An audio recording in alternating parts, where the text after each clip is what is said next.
कत चरण रेणु भजन अनुकूल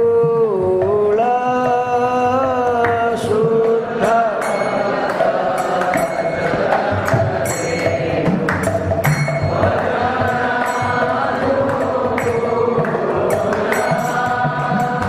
भक्त सेवा परम सिद्धि प्रेमलतिकार मूल भक्त सेवा परम सिद्धि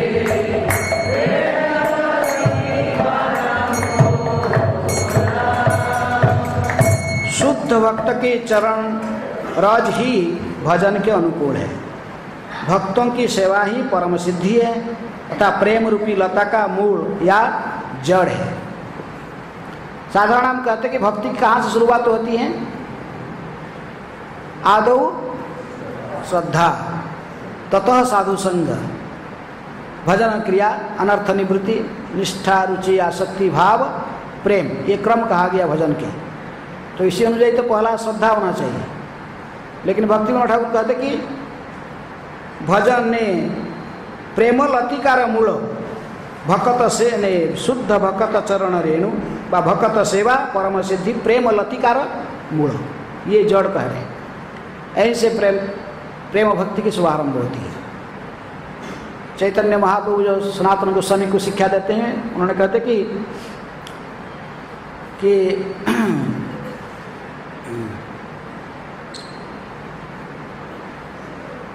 सतसंग बिना कोनो कर्मे भक्ति न है, साधु संग बिना कोनो कर्म भक्ति न है। कृष्ण भक्ति दूरे रहू संसार न है क्षय। तो कहते कि कृष्ण भक्ति जन्म मूल है साधु संग, कृष्ण प्रेम उपजाए तीनों मुख्य अंग। चैतन्य महाप्रभु कहेगी कृष्ण भक्ति जन्म मूल है साधु संग। इसलिए आचार्यों की मतभेद होता कि पहले श्रद्धा कि पहले साधु संग है? कौन सा पहले? पहले साधु संग है कि पहले श्रद्धा है? आदौ श्रद्धा कहते ना, भक्ति की प्रारंभ होती है आदौ श्रद्धा। लेकिन श्रद्धा भी कैसे उत्पन्न होगा? साधु संग से श्रद्धा उत्पन्न होती है। श्रद्धा कैसे अपने आप उत्पन्न नहीं होता है, श्रद्धा भी उत्पन्न होगा साधु संग से। ब्रह्मांडे भ्रमिते भ्रमिते यदि साधु वैद्य पाए, ऐसे भ्रमण करते करते 84 लाख योनि में किसी ना किसी कारण से यदि किसके संग प्राप्त होता है? साधु की संग प्राप्त होता है। भ्रमिते भ्रमिते यदि साधु वैद्य पाए, हम जो बद्धजीव है, आध्यात्मिक दृष्टि से हम सभी बीमारी है। लेकिन भ्रमण करते करते यदि साधु वैद्य मिलेगा तभी हमको तार मंत्र बड़े माया पिशाची बड़ा है। माया पिशाची को भगाने के लिए तो साधु वैद्य से मंत्र लेना पड़ता है। लेकिन ये साधु की कृपा के बिना हमारे पास में श्रद्धा भी उत्पन्न नहीं हो सकता है। इसलिए पहले साधु संग, कौन सा साधु संग है? जो हमको मार्गदर्शन कराते हैं, तथा प्रदर्शक गुरु, इसलिए पहले जो मार्ग दिखाते हैं कैसे है। फिर दोबारा जब उसको श्रद्धा उत्पन्न हो जाता है, फिर दूसरी बार वो फिर साधु संग से दीक्षा लेकर भजन क्रिया प्रारंभ करता है। इसलिए भक्ति विनोद ठाकुर कहते हैं कि प्रेम लतिका का मूल है शुद्ध भक्त चरण रेणु। शुद्ध भक्तों के चरण का रेणु धूल यदि सिर में धारण नहीं किया कोई, बा उनकी कृपा प्राप्त नहीं किया, भक्ति का शुभारंभ नहीं कर सकता है। महाराज राहु गण को भी जड़ भरत जी ने यही कथा कहे, बाईसी उपदेश भी दिए हैं। क्या उपदेश दिए? बिना महत सेवा रजो भी शेकम, राहु गुण तपसा न जाती, न चज्जया और न जलाग्नि सूर्य आदि, ये सब तपस्या उठाने से कोई भक्ति माने भगवान चरण भक्ति प्राप्त नहीं करता है। तपसा न जाती, तपस्या करने से, कठोर तपस्या, गर्मी का टाइम में आग जलाकर बीच में बैठने से, पर ठंडी का टाइम गंगा की जैसे मैंने हिमालय में जाकर गंगा की जो बर्फ के समान जो ठंडे पानी के अंदर डुबकी लगा के भी रहने से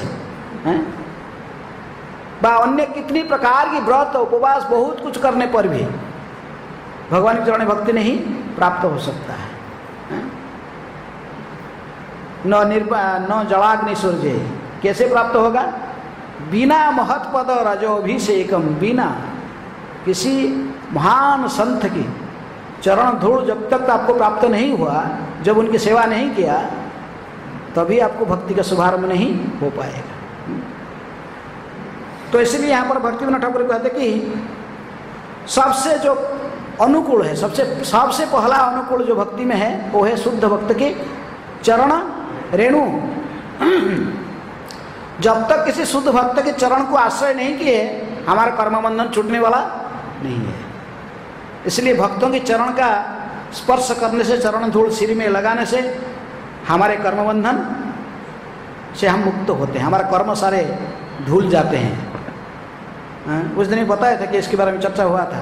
भक्त पद धूलियार, भक्त पद जल, भक्त भुंक्त अवशेष, तीन महाबल। ये तीन महाबल है भक्ति के माध्यम, भक्ति के मार्ग पर। चैतन्य महाप्रभु ने स्वयं इसको उद्घोषित किया। लेकिन सबसे पहले हमें कर्म बंधन से मुक्त करने के लिए भगवान ने भक्तों की, शुद्ध भक्तों के चरण का धूल चाहिए। इसके बाद फिर लेकिन चरण का धूल कैसे प्राप्त होगा? पकड़ो, किसको रास्ते में जा रहा है उसको पकड़ लो, पकड़ के जबरदस्त, वो जबरदस्त उस चरण को पकड़ के धूल लेना, ऐसा है। अब पढ़ लिया शास्त्र के चरण धूल लेने से भक्ति का अनुकूल है। तभी कोई सन्यासी आ रहा है, कोई जानते हो भी, कोई अच्छे भक्त है, ये महान भक्त है, आपको पता है, लेकिन आते ही तुरंत ये तो ऐसा ही देवा कि नहीं, बोलो पीछे से पकड़ लो इसको, 2-3 पकड़ के और 10 लोग इसका चरण धूल लूटेंगे। ऐसा ही लेना है, हैं? कैसे लेना चरण धूल?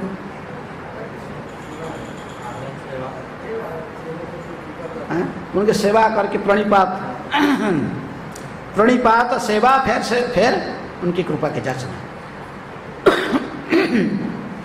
इसलिए चरण रेणु भक्तों की तभी प्राप्त होगा जैसे सेवा करना उनकी।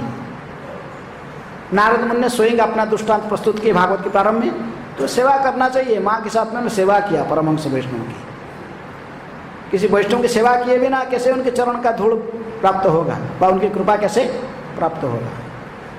इसलिए किसी वैष्णव के चरण का धूल के प्रति यदि आप आशा रखे हो तो पहले उसकी सेवा करना जरूरी है, हैं? किसकी उच्चिष्ट खाना है तो उसका भी सेवा करना है। कालिदास ने आम लेकर गए ना, कैसे खाएंगे? प्लान बनाया, आम खरीद के लेके दिए पहले भोग लगाने के लिए, हैं? तो सेवा करो, ऐसा ही नहीं, ऐसा ही आप बिना सेवा से कोई चीज़ को प्राप्त करने पर भी आपको काम में लगने वाला नहीं है। इसलिए नरोत्तम दास ठाकुर ने संक्षेप में कहे कि छाड़िया वैष्णव सेवा निस्तार पाइछे केवा। ऐसा कौन सा व्यक्ति है जिन्होंने वैष्णव की सेवा किए बिना ये भवसागर से उद्धार हो गया है? कोई एग्जाम्पल नहीं है। इसलिए भक्तिविनोद ठाकुर कहते कि सबसे ज़्यादा अनुकूल वस्तु है भक्ति में आगे बढ़ने के लिए सहायक, वो है शुद्ध भक्त चरण रेणु। ये भजन अनुकूल, ये भक्ति के अनुकूल है। शुद्ध भक्तों की सेवा करके ही उनके चरण का धूल, चरणामृत और उनके अधरामृत के प्रति आशा रखना, ये सबसे पहला अनुकूल वस्तु है। बार बार सर्वशास्त्रे फुकारिया कहे, यही तीन हईते कृष्ण प्रेम भक्ति है। भगवान के चरण कमल में प्रेम भक्ति प्राप्त करने के लिए सारे शास्त्र में यही बार बार निर्देशन दी गई है। भक्त पद धूलियार, भक्त पद जड़, भक्त भुंक्त अवशेष, तीन महाबल। लेकिन ये तीनों को प्राप्त करने के लिए भक्तों के चरण का सेवा करना जरूरी है।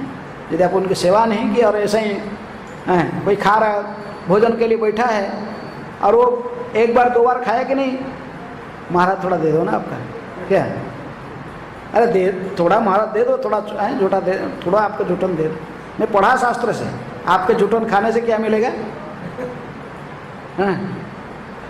तो फिर उसको भूखा रख के तो पूरा थाली उन्हें उसका प्लेट उठा के ले जाना सुबह खाने के लिए। देखिए वो 1-2 बार खाया बस उठा के लिए, ऐसा होगा?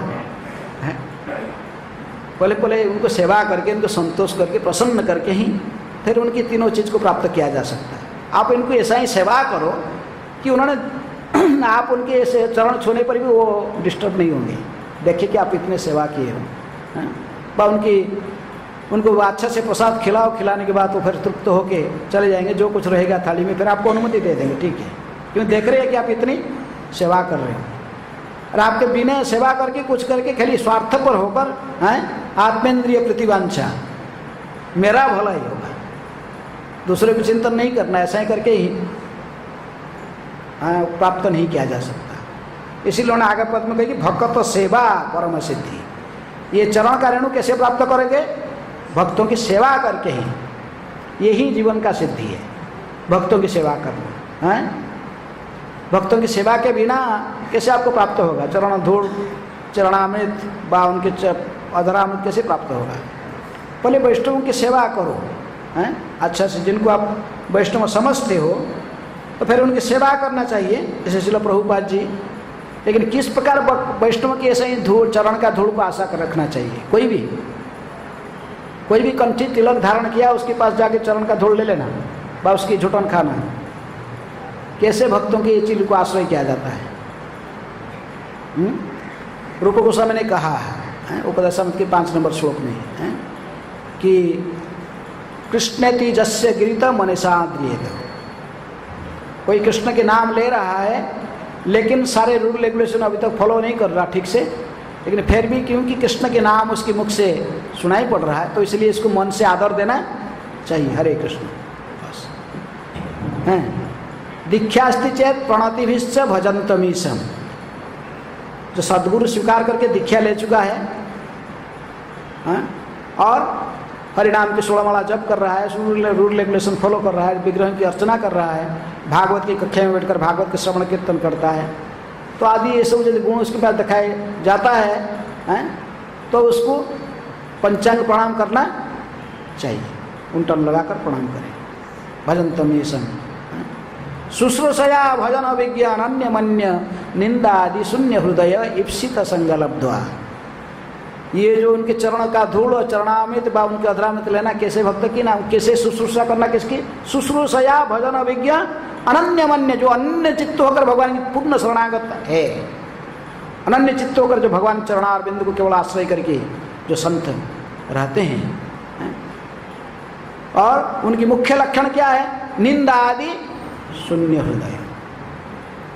जिनकी हृदय दूसरे को निंदा चुगली करना, दूसरे की कमियां को देखना, दूसरों के बारे में चर्चा करना, ये सब जिसकी हृदय रहित है, जो जिसकी हृदय पूरा साफ है, निर्मल है, किसी की चुगली नहीं करता है, चर्चा नहीं करता है, दूसरे की निंदा नहीं करता। पहला वैष्णव अपराध नाम अपराध, सबसे पहला नाम अपराधी वैष्णव अपराध है। जो कृष्ण की सेवा में जीवन को समर्पित किया है हरिनाम के प्रचार में, तो उसकी निंदा करना। यदि कोई चाहे लाखों नाम 2 लाख 3 लाख नाम जपने पर भी यदि किसकी निंदा कर रहा है उसके मुख से, तो फिर वो उत्तम वैष्णव नहीं हो सकता है। इसलिए चैतन्य महाप्रभु ने जो वैष्णव की कैटेगरी कहते तो कुलीन ग्राम की वासी पूछे महाप्रभु को, महाप्रभु वैष्णव के? महाप्रभु ने पहले बार कहे कि जार मुखे एक बार सुनी कृष्ण नाम से ही तो वैष्णव करो ताहार सम्मान। जिसके मुख से एक बार भी कृष्ण नाम श्रवण किया है तो वैष्णव समझकर उसको सम्मान करना चाहिए। लेकिन उनको पूरा क्लियर नहीं हुआ, 2 बार फिर पूछे दूसरे साल आकर, फिर प्रश्न, फिर वही प्रश्न वैष्णव के, महाप्रभु हमारा डाउट क्लियर नहीं हुआ। तो कहे कि निरंतर कृष्ण नाम जहार बदने सही तो वैष्णव सेवत आहार चरण भजत आहार चरण। कहे कि वो वैष्णव है जो सदा, जिसको मुख में हमेशा देखोगे कृष्ण नाम वो उच्चारित हो रहे, जो सदा जो हरे कृष्ण कृष्ण कृष्ण हरे हरे हरे राम राम राम हरे हरे, जो सदा के लिए सब समय उसके मुख से कभी भी देखो भगवान के नाम जपा वा कीर्तन कर रहा है, तो उसको वैष्णव समझना। फिर भी इनके डाउट क्लियर नहीं हुआ, फिर दूसरे अगला साल में फिर पूछे सेम प्रश्न। महाप्रभु डाउट रह गया वैष्णव कौन है? महाप्रभु ने फिर प्रश्न से, लेकिन उत्तर अलग अलग हो रहा है, फिर तीसरी बार उत्तर दिए, जहाँ रे देखिले मुखे आई से कृष्ण नाम से ही तो जाना हो तुम्ही वैष्णव प्रधान। वो वैष्णव है जिसको उपस्थिति दूसरों को कृष्ण भावना भावित कर देता है, जिसको देखने से ही सामने वाला व्यक्ति के मुख से बलात्कार से कृष्ण नाम उच्चारण हो जाते हैं। जहाँ रे देखिले मुखे ऐसे कृष्ण नाम, वो है उत्तम वैष्णव। क्रम करी कहे प्रभु वैष्णव लक्षण, वैष्णव वैष्णव तोर आर वैष्णव उत्तम है। क्योंकि महाप्रभु ने क्रम करके वैष्णव की श्रेणी को कहा। जो सबसे कनिष्ठ है तो वो कृष्ण नाम ले रहा लेकिन रूल रेगुलेशन फॉलो नहीं कर रहा, लेकिन जो व्यक्ति वो कनिष्ठ है और जो व्यक्ति सदा कृष्ण नाम ले रहा है, 24 घंटे एक से मुख से कृष्ण नाम सुनो, लेकिन यदि वो निंदा आदि शून्य नहीं हुआ वो मध्यम है। राधा कुंड में धरो बाबा जी लोग रहते, कोई भी रहता, यदि वो निंदा आदि शून्य नहीं है तो इसको हम उत्तम वैष्णव नहीं कह सकते। उत्तम वैष्णव का मुख्य लक्षण रूप गोस्वामी कहते कि निंदा आदि शून्य हृदय, इसके हृदय में किसी का निंदा करने की भावना नहीं रहती। प्राणी मात्र सभी को कृष्ण का ही दास समझता है, सभी को कृष्ण के सेवक समझता है, क्योंकि सभी भगवान का ही अंश है। इसलिए किसी की निंदा नहीं करता, किसी की चुगली नहीं करता, किसी की कमी देखने के लिए प्रयास नहीं करता। जैसे निंदा आदि शून्य हृदय उत्तम वैष्णव है, और ऐसे वैष्णव को कि संग है उसको देखते ही से ही व्यक्ति कृष्ण भावना भावित हो जाता है। ऐसे ही वैष्णव के दर्शन करने से ही, दर्शन करते ही गंगा स्नान हो जाते हैं। जैसे नरोत्तम दास ठाकुर कहते दर्शन पवित्र करो ये तुम्हारा गुण। इसलिए उत्तम वैष्णव के लिए कहा गया। चरण का धूल, चरणामृत या अधरामृत किस प्रकार वैष्णव की स्वीकार करोगे? जो उत्तम कोटि के वैष्णव है, जो दूसरे की निंदा चुगली करने में कभी भी आग्रह नहीं प्रकाश करते, कभी सुनते ही नहीं, कभी देखेंगे कोई किसी चल तुरंत स्थान छोड़ के चले जाते हैं, उनको कोई इसमें इंटरेस्ट नहीं होता है। तो इसलिए निंदा आदि शून्य जो वैष्णव है, तो इनको उत्तम वैष्णव कहा जाता है। चाहे और सब गुण कितना भी हो, यदि निंदा आदि शून्य नहीं है तो उत्तम वैष्णव नहीं कहलाएगा। इसलिए रूप गोस्वामी ने पार्टिकुलर शब्द उपयोग करते हैं, निंदा आदि शून्य हृदय इप्सित संग लब्ध्वा, ऐसा वैष्णव की संग करो जो दूसरे की चुगली नहीं करता, तो कोई शत्रु मित्र नहीं करता है। भगवान ने इसलिए भक्ति योग में कहे सम शत्रु च मित्रे च तथा मान अपमान यो शीत उष्ण सुख दुखेशु समसंग विवर्जित। भक्त के गुण होते हैं। तो इसलिए भक्तिविनोद ठाकुर कहते कि शुद्ध भक्त चरण है, इसको कि शुद्ध भक्त, ऐने कहीं किसी भी भक्त, किसके चरण रेणु? शुद्ध भक्त। शुद्ध भक्त कौन है? उत्तम अधिकारी वैष्णव। किसी उत्तम अधिकारी वैष्णव के चरण का रच यदि आपको प्राप्त हो गया तो आप भक्ति में ये अनुकूल है, आप बहुत जल्दी भक्ति में आगे बढ़ोगे। तो इसलिए शुद्ध भक्त जो उत्तम वैष्णव के चरण का धूल, चरणामृत और अधरामृत के प्रति आश्रय रखना चाहिए, ये भक्ति के अनुकूल है। आप और कोई शुद्ध भक्त नहीं मिल रहे तो कम से कम जिसको स्पिरिचुअल मास्टर बनाया तो उत्तम वैष्णव समझकर तो आप इनको गुरु बनाया, नहीं तो क्यों गुरु बनाया इसको? तो इसलिए कम से कम उनके चरण का धूल, चरणामृत और अधरामृत के प्रति आशा रखना जरूरी है, तभी भक्ति में आगे बढ़ेंगे। चरण का धूल लेने से हम कर्म देते हैं, चरणामृत पीने से हमारा अंतःकरण शुद्ध होता है। जब हम उनके अधरामृत खाते तो उनकी बीमारी हमारे पास ट्रांसफर होता है। वो जो कृष्ण को प्रेम करते हैं, कृष्ण को प्रेम करने की जो बीमारी है वो महाभागवत की वो बीमारी हमारे पास में ट्रांसफर हो जाते हैं। तो इसलिए तीनों चीज़ को आश्रय करना, लेकिन भक्तिविनोद ठाकुर कहते कि शुद्ध भक्त, ये कहा किससे स्वीकार करना? शुद्ध भक्त से, जो उत्तम वैष्णव है, जो निंदा आदि शून्य हृदय है। दूसरे पद माधवती थी भक्ति जननी जतने पालन करी,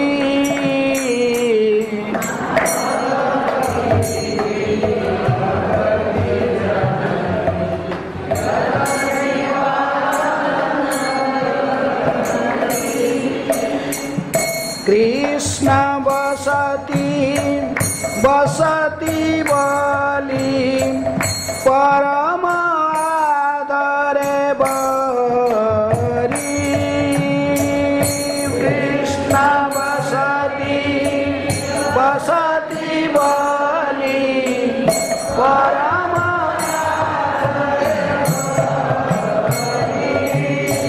भक्तिविनोद ठाकुर कहते कि माधव तिथि भक्ति जननी, ये भक्ति के माह है। कौन सा? माधव तिथि। इसको जत्न सहकार पालन करना चाहिए। काल आने वाला है एकादशी, काली एकादशी आने वाला है। माधव तिथि केवल एकादशी को नहीं कहा जाता, और भी जितने भी भगवान माधव को माधव के को प्रिय है, जन्माष्टमी और रामनवमी, नृसिंह चतुर्दशी आदि जो कि भगवान विष्णु की तिथियां हैं, तो जो उनको प्रसन्न करने का जो जिस तिथियां हैं जिसमें व्रत रखने का विधान है, तो ऐसे ही माधव तिथि को भक्ति जननी कहते हैं। भक्ति कैसे प्राप्त होता है? पिछले श्लोक में आप पता लगा कि सत्संग से ही है। प्रेमलतिकार मूल, प्रेमलतिकार मूल कहाँ से जड़ आरंभ होती भक्ति का? शुद्ध भक्त चरण रेणु है। महाप्रभु ने जैसे कहे कि कृष्ण भक्ति जन्म मूल है साधु संग। कृष्ण भक्ति जन्म मूल, यहीं से शुरुआत होती है भक्ति। लेकिन फिर ये कहते माधव भक्ति नहीं, माधव तिथि भक्ति जननी, ये फिर क्यों कहे? करे भक्ति के माँ है माधव तिथि। हम तो अभी पढ़े कि भक्तों की संगति में भक्ति पाप मिल जाता है? भक्ति भक्त संगे न उपजायते हैं, कहे कि भक्ति भक्त संगे न उपजायते। भक्तों की संगति करने से ही भक्ति की जन्म होती है, उपजाय यहीं से शुभारंभ होती है। लेकिन फिर माधव तिथि भक्ति जननी क्यों कहा गया? कि भक्तिविनोद ठाकुर कहते कि जैव धर्म में कि भक्ति भक्त संगे न उपजायते, लेकिन भक्त का संग कैसे मिलेगा? सत्संग प्राप्यते पुंभी सुकृतई पूर्व संचितई। पूर्व जन्म की सुकृति के बल पर भक्तों की संगति प्राप्ति होता है। लेकिन पूर्वजन्म की सुकृति कैसे है? ने वो फिर भक्तिविनोद ठाकुर कहते 3 प्रकार की सुकृति है, कर्मन्मुखी, ज्ञानन्मुखी और भक्तिन्मुखी सुकृति। माधव तिथि को पालन करने से जो सुकृति मिलता है वो कौन सा सुकृति? भक्तिन्मुखी सुकृति। ऐसे ही भक्तिन्मुखी सुकृति के माध्यम से ही साधु संग प्राप्त होते हैं। जैसे हरिभक्ति विलास में सनातन गोस्वामी उल्लेख करते कि प्रहलाद नृसिंह पुराण में भी है कि प्रहलाद महाराज ने जब नृसिंह देव की गोद में बैठकर इनको पूछे, हे प्रभु मैं आपके इतने महान भक्त कैसे बना है? मैंने तो हिरण्यकशिप की पुत्र रूप में जन्म हुआ राक्षस कुल में, लेकिन आपकी भक्ति कैसे किया? तभी नृसिंह देव ने बताते कि प्रहलाद तूने पूर्व जन्म में ब्राह्मण, उसका नाम था ब्राह्मण के पुत्र था, तुम्हारा नाम था वासुदेव। ब्राह्मण का 5 पुत्र थे, तुम सबसे छोटा पुत्र था, वेश्या संगी था, तुम शराब पीने वाला था, सभी विधि विधान को तोड़ने वाला था, ब्राह्मण उचित कोई भी कर्म नहीं कर रहा था। तुम्हारे दूसरे भाई लोग सब आचरण सही करते थे, ब्राह्मण उचित आचरण, लेकिन तुम तो शूद्र से भी हीन था। लेकिन वेश्या संगी था और वेश्या के साथ में एक दिन तुम्हारा झगड़ा हो गया, क्योंकि तुम घर में ऐसे ही शूद्र से भी हीन कर्म करने के कारण कोई तुम्हें आदर नहीं दे रहा था। मार्ग पर एक बार देखा पिता ने तुमको वेश्या के हाथ पकड़कर चलती हुई, तो पिताजी घर से निकाल दिया। तुम संबंधी भी सब देखे कि तुम बदमाश आदमी, तुमको कोई साफ पास नहीं लगाया। अब वेश्या के पास गया, वेश्या तुम्हारा धन न होने से वेश्या के साथ तुम्हारा झगड़ा हुआ, वेश्या भी तुमको निकाल दिया। तो इसलिए तो बड़ा दुखी होकर जंगल में निकाल गया। जंगल में भटक रहा था अकेले ऐसा ही, और सुबह से कुछ खाया नहीं, ऐसा ही निर्जल रह गया, भटकते रहा ऐसा ही। सभी का सभी तुमको त्यागने के कारण थोड़ा दुखित था बहुत।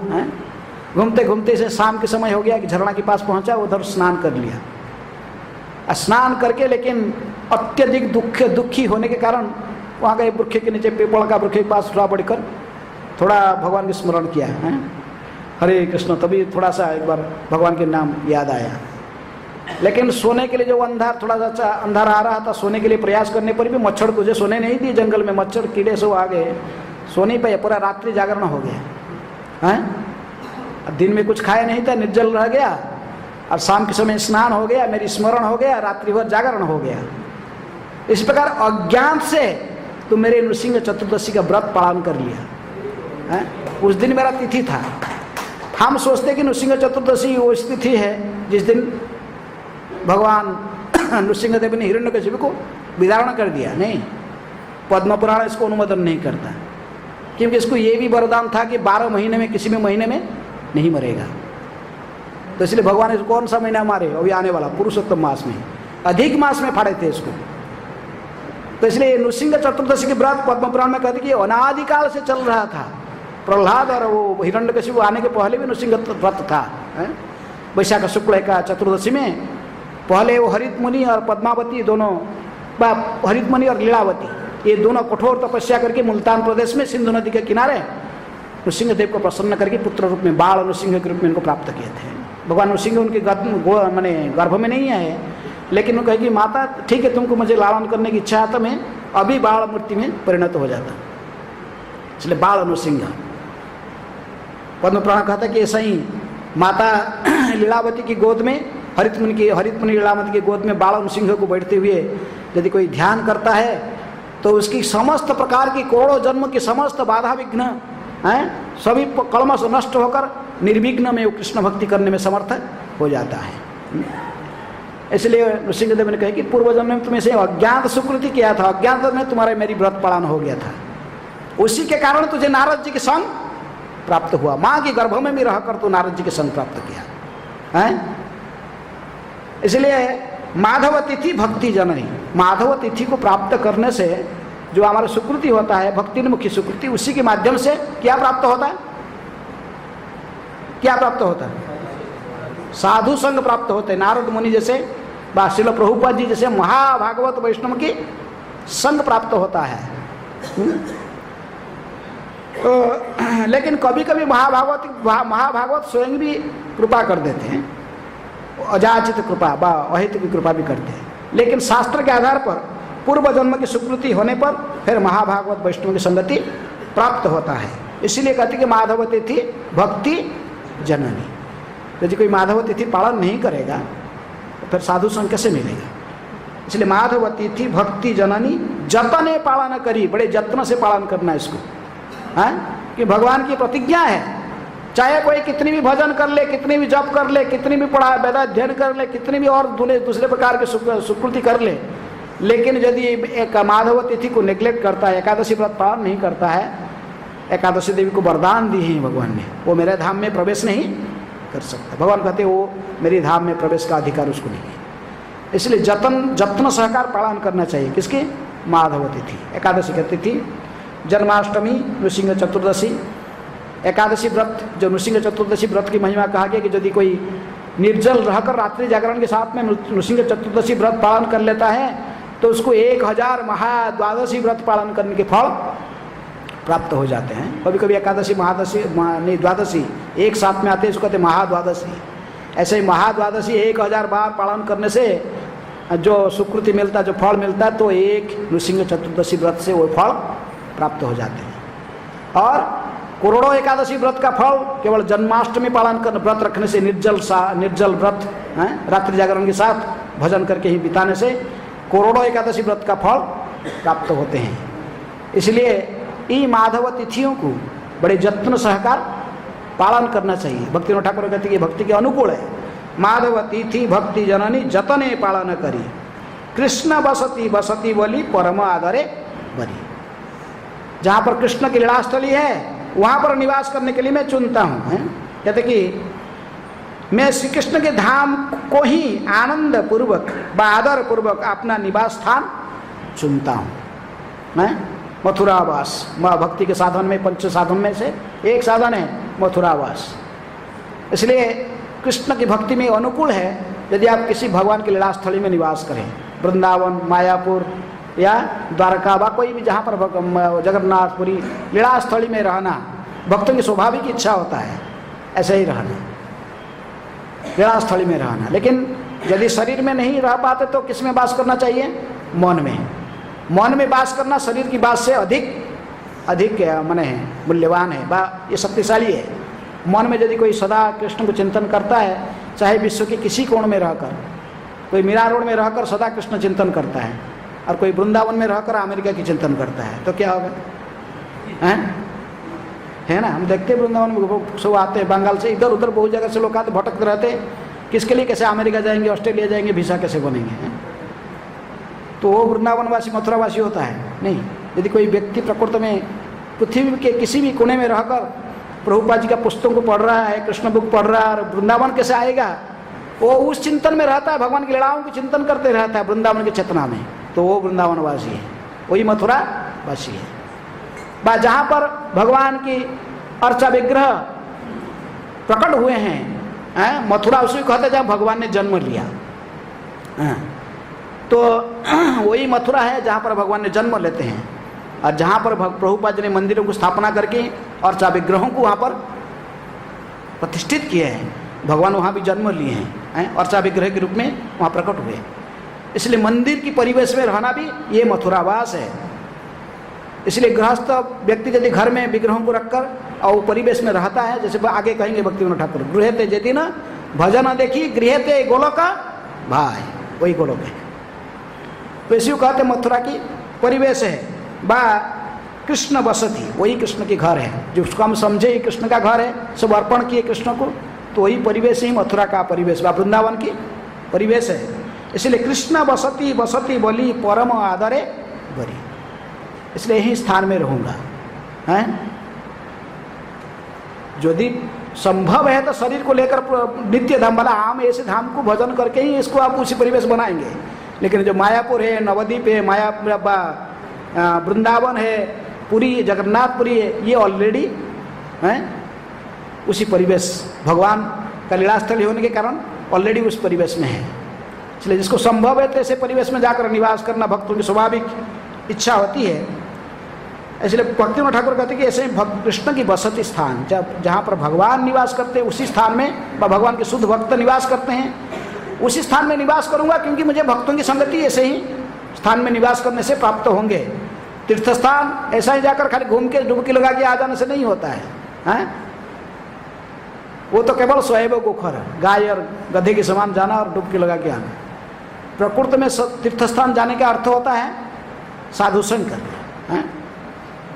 साधु संग की यदि प्राप्त नहीं किया, साधुओं की सेवा नहीं किया, साधु से श्रवण नहीं किया, समय वही केवलम धर्म सनुष्ठित पुंसा विश्वक्सेन कथा सुज न उत्पादय यदि रतिम समय वही केवलम वृथा परिश्रम। इसलिए माधव तिथि को पालन करने का अर्थ भी रात्रि जागरण के साथ हरि कथा होना चाहिए। एकादशी व्रत खाली निर्जल से नहीं चलता, इस एकादशी व्रत का जो मुख्य आशय है रात्रि जागरण के साथ हरि कथा, हरि कीर्तन होना चाहिए, हैं? और एकादशी निर्जल रहा और सो गया तो क्या फायदा उसका? एकादशी व्रत करके सोना नहीं चाहिए, हैं? आहार निद्रा भय मैथुन से मुक्त रहना, इसी को व्रत कहते हैं। व्रत है तो चारों चीज से मुक्त रहना, आहार निद्रा भय मैथुन, उससे मुक्त रहकर रात्रि जागरण के साथ 24 घंटे जागरण के साथ भगवान की भजन करना, इसी को कहते हैं निर्जल व्रत। ऐसा यदि कोई एक व्रत धारण करेगा तो भगवत धाम जाने के लिए क्वालिफाइड बन जाता है। दशमी का दिन एक बार खाएगा हविषान्न, एकादशी में पूरा निर्जल व्रत रात्रि जागरण के साथ रहेगा, द्वादशी का दिन ब्राह्मण वैष्णव को खिलाकर फिर एक ही टाइम खा के रहेगा। तो फिर ये व्रत का नियम है जो सही ढंग से जो एकादशी व्रत को पालन करने का। तो इसलिए मैं वो तो डिटेल नहीं बता रहा हूँ, लेकिन भक्तिविनोद ठाकुर कहते हैं कि माधव तिथि भक्ति जननी जतने पालन करी, बड़ी जत्न से इसको पालन करना। ये समय बहुत चले गए। चलो नेक्स्ट पद, गौर आमार जे सब स्थाने करल भ्रमण रंगे, गौर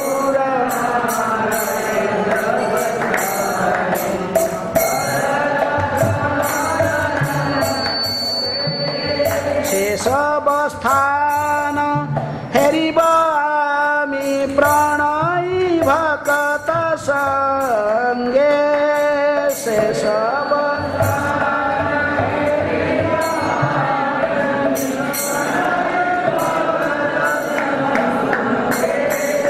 जो स्थान गौरांग महाप्रभु स्वयं भ्रमण किए हैं, तो उस स्थान को मैं भ्रमण करूंगा, हेरी वो स्थान को दर्शन करूंगा, भ्रमण करूंगा, लेकिन अकेले नहीं, प्रणयी भक्त संगे, प्रेमी भक्तों के साथ। हाँ, जो एक गाइड रहना चाहिए जिसको, जो प्रेमी भक्त है उस धाम की महिमा हमको कह सकेगा। धाम की महिमा को केवल परिक्रमा करने से और धाम की महिमा श्रवण नहीं करने से कुछ फायदा नहीं है। इसलिए प्रणयी भक्तों के साथ में ही, प्रेमी भक्तों के साथ में ही गौरांग महाप्रभु की प्रिय लीला स्थलियों को मैं भ्रमण करके ही देखूंगा। नवद्वीप धाम की परिक्रमा है। बस दक्षिण भारत के भी भक्त लोग भ्रमण करते, क्योंकि दक्षिण भारत में भी कौन भ्रमण किया? गौरांग महाप्रभु भ्रमण किए। नहीं तो नरोत्तम दास ठाकुर कहते कि तीर्थ यात्रा परिश्रम केवल मनेर भ्रम। तीर्थ यात्रा केवल परिश्रम, ये मन का भ्रम है। इधर जाना उधर जाना, भटकने से क्या होगा? हैं? यदि भगवान के चरण में मति नहीं लग रहा है, ऐसा भ्रमण करने कोई फायदा नहीं है। इसलिए भक्तिविनोद ठाकुर कहते कि हम भ्रमण करेंगे, लेकिन प्रणयी भक्त संगी, प्रेमी भक्तों के साथ में, अकेले नहीं है। प्रेमी भक्तों के साथ में रहूँगा तो भगवान के लीलाओं को, कथाओं को श्रवण करने में मुझे मौका मिलेगा। इसीलिए मैं प्रेमी भक्तों के साथ में मैंने भ्रमण करूँगा। मैं फास्ट जा रहा हूँ, कुछ समय। नेक्स्ट, मृदंग वाद्य सुनीते मन अवसर सदा जाचे। मृदंग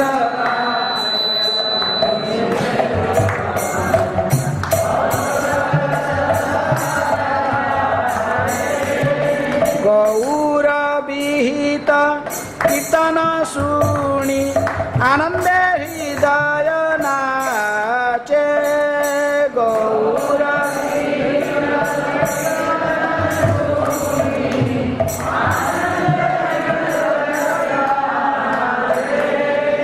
मृदंग की मधुर ध्वनि को सुनने के लिए मेरा मन सर्वदा लालायित रहता है, तथा श्री गौर सुंदर द्वारा प्रवर्तित कीर्तनों को सुनकर आनंद से भरकर मेरा हृदय नाचने लगता है। हैं? मृदंग वाद्य सुनने के लिए आपको अच्छा लगता है? अच्छा लगता है ना? वो जो होता ना, इसमें बड़ा बड़ा आजकल हो गया, हाय हाय हैं? गौर विहित कीर्तन किसको कहते हैं? महाप्रभु का कीर्तन का अर्थ, महाप्रभु कहते थे कि नाम का उच्चारण, नाम का ध्वनि जोर से होना चाहिए। गौरांग महाप्रभु जो कीर्तन की स्टाइल है, जो कीर्तन आप कहें, उसमें माइक नहीं था, महाप्रभु उसमें माइक की गा रहे थे ना। क्या कीर्तन की ध्वनि, हरे कृष्ण महामंत्र का ध्वनि उच्चा होना चाहिए, और मृदंग की जो ताल उससे आधा होना चाहिए। ध्वनि जितनी कीर्तन की ध्वनि उससे आधा होना चाहिए। क्या? मृदंग के ध्वनि उसकी आधा होना चाहिए करताल की ध्वनि। ये महाप्रभु की कीर्तन के रीति है, हैं? लोगों को हरिनाम की ध्वनि सुनाई पड़ना चाहिए, नहीं ढा ढा ढा वो सुनाई पड़ना है। इसको गौर विहित कीर्तन नहीं कहते। गौर विहित कीर्तन, गौरांग महाप्रभु ने जो कीर्तन के प्रणयन किया, तो उन्होंने करताल मृदंग स्वयं गौरांग निताय के अवतार माने जाते हैं। मृदंग है नित्यानंद और करताल है गौरांग महाप्रभु। कीर्तन की शिक्षा, मृदंग की शिक्षा पहले गौरांग महाप्रभु ने ही गदाधर पंडित को सिखाए मृदंग बजाना है। और इसलिए गौर विहित कीर्तन का अर्थ जोर से हरिनाम की कीर्तन, हरिनाम की उच्चारण जोर होना चाहिए, और उसकी आधा जितनी कीर्तन हरिनाम के उच्चारण के जो शब्दों का ध्वनि जितने हैं उसकी आधा होना चाहिए। क्या? उसको साउंड कमाना, इतने क्यों कौन करते हैं? बंद करो साउंड, हरे कृष्णा। तभी इसका आधा क्या होना चाहिए? मृदंग का ध्वनि हरिनाम कीर्तन की आधा होना चाहिए। प्रभुपाद जी भी इसको रुकते थे, कोई धूमधाम करता कीर्तन तुरंत जाकर बंद कराते थे। प्रभुपाद जी नहीं पसंद करते थे। जोर से हरे कृष्ण की ध्वनि होना चाहिए, और उसकी आधा मृदंग का ध्वनि, और इसकी आधा करताल। सप्तगुण के कीर्तन है तो टोन की बार बार चेंज नहीं होना चाहिए। जो रजोगुण के लोग होते हैं बार बार इनको अच्छा नहीं लगता एक टोन, और 5 मिनट में दूसरा टोन। प्रभुपाद जी इसको पसंद नहीं करते थे। प्रभुपाद जी हरे कृष्ण ध्वनि देखो, एक ही धोन, एक ही टोन कितना समय तक गाए, 1 घंटे तक गाते रहे। ब्रह्मानंद प्रभु एक बार पूछ रहे थे कि वृंदावन की, आप लोग जो सुन रहे प्रभुपाद जी के हरे कृष्ण धुन सुन रहे हो, और आप कितना समय प्रभुपाद जी ने से हरे कृष्ण धुन गाया था? जो टम्स्क्वीन स्क्वायर पार्क में जब हम लोग पहले मिले थे प्रभुपाद जी को, हम हिप्पी लोग जो आए थे, और प्रभुपाद ने कहते कि ये ब्रह्मानंद और अच्युतानंद सबसे पहले उठकर, ये दोनों लड़के वो पहले उठकर नृत्य किया था। तो कितना समय प्रभुपाद गाए थे? तो कोई कहे 45 मिनट, कोई 1 घंटा, ब्रह्मानंद प्रभु को लेकर 3 आवर्स, 3 घंटे, लेकिन प्रभुपाद ने टून नहीं चेंज किया, सेम टून, हरे कृष्णा कृष्णा कृष्णा हरे हरे, हरे राम राम राम हरे हरे। एक ही टून उन्होंने 3 घंटे गाए और बोले हम 3 घंटे नाचे, लेकिन हम कोई बोर नहीं हुए। ये है गौर विहित कीर्तन। बार बार टोन नहीं चेंज करना, हरे कृष्ण तुरंत हाय उठाना है करना। ये किसके प्रभाव से होता है? राजगुण के प्रभाव से, गुणों के प्रभाव से। हम जिस गुण की तरह प्रभावित होते हैं तो उसी के आधार पर ये होता है। गौरांग महाप्रभु की जो कीर्तन है वो ऐसे नहीं होता। हरिनाम की ध्वनि की आवाज़ जोर होता है और उसकी आधा मृदंग, इसकी आधा करताल। कीर्तन कृष्ण की प्रसन्नता के लिए की जाती है। कृष्ण हमारा संस्कार के लिए नहीं, दिखाने के लिए नहीं, देखो कितना बजाता हूँ, कितना पिटता हूँ मृदंग, ये नहीं, इसके लिए नहीं। जानना चाहिए कीर्तन किसके लिए किया जाता है? भगवान की प्रसन्नता के लिए। इसलिए गौर विहित कीर्तन, गौर विहित कीर्तन। गौरांग महाप्रभु के पार्षदों के साथ में जो कीर्तन करते थे नवद्वीप में, वहाँ पर माइक नहीं था उस समय, ऐसे ही कीर्तन गा के जाते थे, लेकिन मधुर है।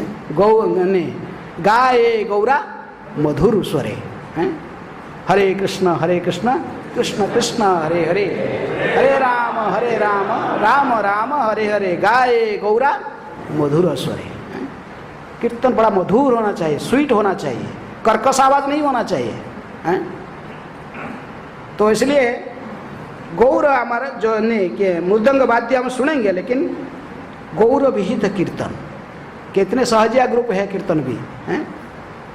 भक्तिनाथ ठाकुर ने 10 प्रकार के सहजियाओं की लिस्ट दी है अपनी किताब में। आउलो बाउलो करता भेजा, सखीधारी चूड़ाधारी, गौरांग नागरी, हैं कितनी कितनी लिस्ट सब दिया गया सहजिया के। ये वही सब कीर्तन करते हैं। ये जो सहजिया है, हरे कृष्ण मंत्र कीर्तन न करके दूसरा मंत्र कीर्तन करेंगे। जब वो हरे कृष्ण हरे राम भजन निताय गौर राधे, कितनी सहजियाओं की कीर्तन है। महाप्रभु ने कही कि नहीं, यही मैं महामंत्र दिया 16 शब्द और 32 अक्षर का, इसी का कीर्तन करने से ही उद्धार होंगे लोग, बद्धजीव का उद्धार होगा। तो इसको छोड़ के अपना मंत्र बनाना, मनमानी मंत्र बनाना और गाना, प्रभुपाद जी पसंद नहीं करते थे। किसी भी कीर्तनिया यदि कुछ दूसरे मंत्र इधर उधर करता था, तुरंत अगर बंद कराते थे कीर्तन, नहीं, ओनली हरे कृष्ण महामंत्र। क्योंकि महाप्रभु ने इसी निर्देशन दिया, इसी को कहते गौरव विहित कीर्तन। केवल प्रभुपाद जी ने कहे मंगला आरती में कभी कभी हम 2 लाइन गा सकते हैं, हरि हराय नमः कृष्ण जादवाय नमः गोपाल गोविंद राम श्री मधुसूदन। हम कहते हैं पद, लेकिन ये 2 लाइन को गौरांग महाप्रभु ने गाए थे चैतन्य भागवत में। जब सबसे पहले उन्होंने संकीर्तन प्रारंभ किया, पढ़ाई छोड़कर अपने ग्रंथ को बांध देने के लिए बोले, सारे सब स्टूडेंट लोगों को बोले आज से और पढ़ाई नहीं होगा, सब बांधो ग्रंथ, अभी चलो सब लोग थोड़ा कीर्तन प्रारंभ करेंगे। तो महाप्रभु ने जो कीर्तन प्रारंभ किया, ये दोनों पद सबसे पहले गाए थे, हराय नमः कृष्ण जादवाय नमः गोपाल गोविंद राम श्री मधुसूदन। इसलिए ये 2 लाइन को हरे कृष्ण महामंत्र से अभिन्न माने जाते हैं, क्योंकि गौरांग महाप्रभु के मुख से ये 2 लाइन निश्चित हुआ है। इसलिए गौर विहित कीर्तन हम आचार्य के माध्यम से सीखना चाहिए। प्रभुपाद जी ने सिखाया गौर विहित कीर्तन किसको कहते हैं। गौरांग महाप्रभु जो कीर्तन को प्रणयन किए, वो कीर्तन कैसा है? आस्ते आस्ते आस्ते आस्ते अपभ्रंश हो रहा है, सहजियों की द्वारा आगे आगे जा रहे हैं। कुछ भी गाओ, ये गौरांग महाप्रभु द्वारा प्रवर्तित नहीं है। वासुदेव प्रभुपाद जी ने इसको अनुमोदन नहीं किया है, इसलिए हम जानना चाहिए। गौर विहित कीर्तन कहते कि गौर विहित कीर्तन सुनी आनंदे हृदय नाचे। मेरा हृदय तभी नृत्य करता है जब गौरांग महाप्रभु के विहित कीर्तन सुनता हूँ। गौरांग महाप्रभु ने जो कीर्तन को प्रणयन किया, प्रभु भक्ति विनोद ठाकुर भी लाइक नहीं करते तो सहजियाओं की कीर्तन है, इसलिए वो सहजियाओं को सब लिस्ट बना दिए, इतने सारे सहजिया हैं, कुछ भी गाना, कैसे भी नाचना, कुछ भी है। हाँ हमारा गौर हमारा निताय, ओ इतनी भाव वियोड़ हो जाते हैं, लेकिन मछली भी छोड़ता है, मछली खाना नहीं छोड़ते हैं। ये गौरव विहित कीर्तन नहीं है। रेगुलेटरी प्रिंसिपल सारे ब्रेक करके और नाचना बहुत और वो गौर भी थे। मैं मायापुर में एक बार सेविंग हो रहा था, वो नाई भी तिलक कट्ठी लगाया था। मैंने बोला कि भाई तुम बड़े भक्त हो? हाँ महाराज हम भक्त हैं। भक्त है तो आप मछली खाते हो? बोला महाराज एटा तो नहीं प्रभु जी, एटा तो जलेर फल है। एटा क्या? जलेर फल। मछली नहीं छोड़ेंगे। हरे कृष्ण बहुत कहेंगे, भाव दिखाएंगे, एकदम भाव गिर जाएंगे नीचे है, लेकिन फिर भी मछली नहीं छोड़ेंगे। सारे रेगुलेटरी प्रिंसिपल को तोड़कर जो कीर्तन करता है वो गौर विहित कीर्तन नहीं है, चाहे तो बाह्य रूप से कितनी भी भाव दिखाता है, हैं? इसलिए मुझे बताया था प्रभुपाद जी ने क्या कहे थे कि ऐसे सहजी आया और हमारा मंदिर में कीर्तन कर रहा था, ऐसे हाथ ऊपर करके हमारा गौर हमारा नीता है हमारा कहे हरा दे, और मूर्छित होकर गिर जाता, जैसे लगता देखते लोग देख रहे कितने प्रेम इसके पास, मूर्छित पूरा गिर जाता है, धूड़ी धूसरी तो हो गया। और क्या करेंगे, घंटे घंटे तक ऐसे ड्रामा करते रहते। तो पूछे प्रेसिडेंट, तो प्रभुपाद ने कहा कि इसको जाकर बूट में 2 लात लगाओ, बोलो जाकर बोलो इसको 2 लात लगाओ और रिएक्शन देखो किसका है। यदि वह लात को सहन करके फिर भी हरे कृष्ण कह रहा है, फिर भी हमारा गौर कह रहा है, तो फिर वो भक्त है, इसको भला खिलाना, हम इसको माफी मांग लेंगे। यदि वो बोट का खाकर फिर चिल्लाने शुरू करेगा, डंडा लगा के बाहर निकाल देना इसको। तो प्रेसिडेंट जो धनंजय प्रभु थे, प्रभुपाद डिसेबल उसमें, तो उन्होंने आया आकर चौकीदार बोले लगाओ इसको 2 लात जाके। तो आया और अब लगाया 2 लात, लात लागते ही तो एकदम रुद्र मूर्ति खड़ा हो गया, अभी भस्म कर दूंगा, मुझे जानते नहीं हो। तो प्रभुपाद जी का इंस्ट्रक्शन पता लग गया। अरे हरिदास ठाकुर को गौर विहित कीर्तन करने वाला जो है, हरिदास ठाकुर को 22 बाजार में पिटाई करने पर भी फिर भी कहते थे हरे कृष्ण कृष्ण कृष्ण हरे हरे, हरे राम राम राम हरे हरे, तुणादपि सुनिचे न तोरोपि सहिष्ण अमानी ना मान देना कीर्तनिया। ये है गौर विहित कीर्तन है। जिसको सारे रेगुलेटरी प्रिंसिपल तोड़ता है, पूजा मान प्रतिष्ठा के लिए, दूसरों को दिखाने के लिए जो कीर्तन किए जाते हैं, इसको गौर विहित कीर्तन नहीं कहते। गौर विहित कीर्तन यदि कोई करता है तो वो कीर्तन अपने आप सारा दुनिया में फेमस होता है। अभी हमारे इस्कन में एक भक्त को कीर्तन को सारे फेमस हो रहा है, माधव है, माधव कीर्तन क्या करता है, वो धूमधाम गाता है नहीं, देख रहे एक स्लो गाता है, एक कीर्तन को एक ही टून को गाते रहता स्लो, 2 घंटे तक सेम टून गाते रहेगा। तो उसमें प्रभावित हो रहे वक्त लोग हैं, सीनियर लोग प्रभावित हो रहे हैं। ये नहीं कि हम खाली धूमधाम कीर्तन करने से लोग हमको अच्छा कहेंगे, ऐसे नहीं। इसलिए हम जानना चाहिए कि कीर्तन कैसे हो रहा है। इसलिए हमारे जीबीसी लोग ने कई मीटिंग करके इसको स्केड्यूल बनाते हैं, कीर्तन कैसे होगा, कैसे होना चाहिए, प्रभुपाद जी को कैसे प्रसन्न करेंगे, गौरांग महाप्रभु कैसे प्रसन्न होते हैं कीर्तन में। इसलिए भक्तिविनोद ठाकुर कहते गौर विहित कीर्तन, ऐसा ही कीर्तन नहीं जिसको गौरांग महाप्रभु ने सिखाया है कैसे कीर्तन करना, बड़े मधुर स्वर में होना चाहिए, गाये गौरा मधुर स्वरी। तो व्याख्या करने के लिए समय नहीं है, ठीक है। आगे इसी प्रकार कीर्तन में हृदय नाचता है। जुगल मूर्ति देखिया मोर परम आनंद, जुगल मूर्ति देखिया मोर परम आनंद, प्रसाद सेवा करिते हय सकल प्रपंच जाय,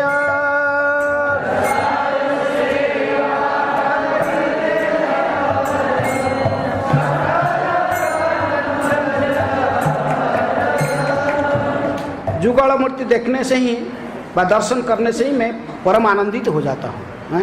राधा गिरिधारी के दर्शन करने से ही हृदय में आनंद की संचार होता है। भक्त है तो उसके मन में आनंद का संचार होना चाहिए। भक्तिविनोद ठाकुर कहते कि जुगल मूर्ति, भक्तिविनोद कौन सा जुगल मूर्ति की पूजन करते थे?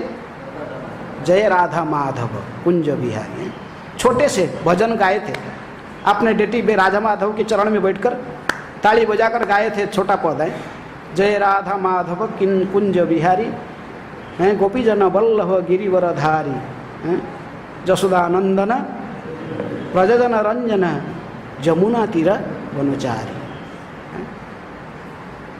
प्रेम से गाए थे इसको, भाव से भगवान ने इसको स्वीकार कर लिया था।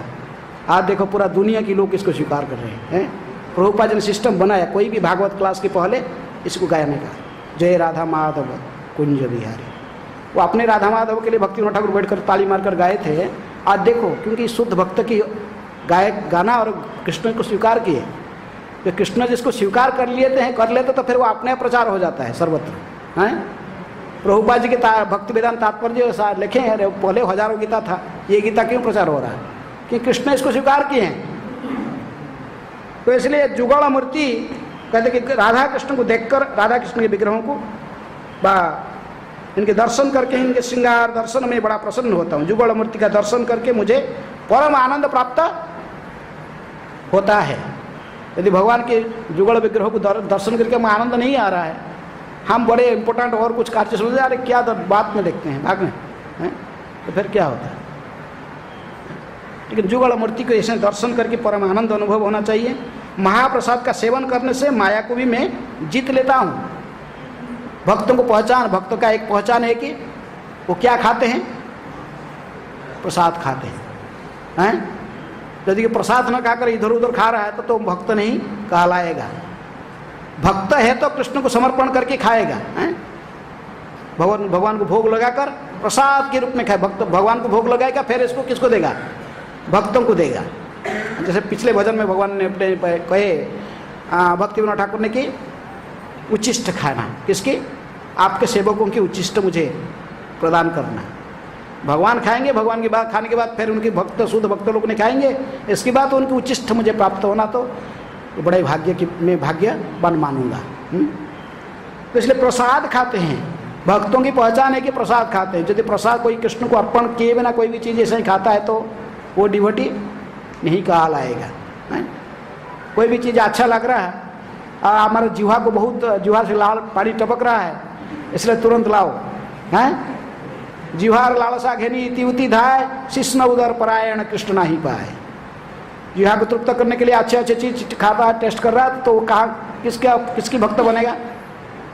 उदर और शिष्ण, ये दोनों को वो तृप्त करने में सक्षम हो जाएगा।